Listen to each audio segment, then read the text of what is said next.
Kaboul. Dans les rues de la capitale afghane, tout est calme. La vie semble couler tranquillement. Pourtant, elle est loin d'être facile pour les Afghans. L'élection présidentielle met un terme au règne d'Hamid Karzai.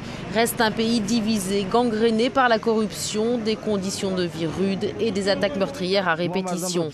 Les Afghans sont fatigués et découragés. Les gens ici souffrent, dit cet homme.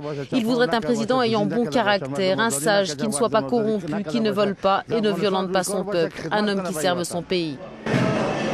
Kaboul, c'est aussi un quartier moderne dans le centre et des quartiers chics réservés à une élite.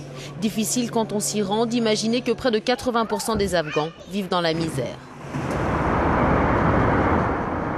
C'est l'envers du décor. Pendant qu'en ville, certains surfent sur Internet, dans les montagnes au nord de Kaboul, d'autres tentent de survivre. Le problème majeur dans cette région, c'est le manque d'eau potable. Elle fait cruellement défaut.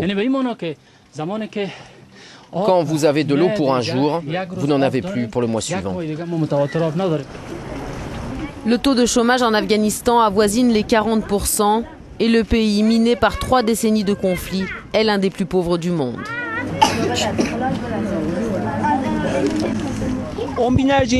Des dizaines de milliers de personnes vivent dans cette banlieue de Kaboul. Ils n'ont pas accès à l'eau courante et l'électricité est quasi inexistante.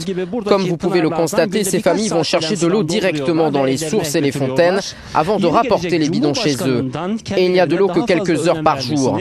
Ces Afghans espèrent que le nouveau gouvernement leur accordera plus d'attention et qu'il développera les infrastructures.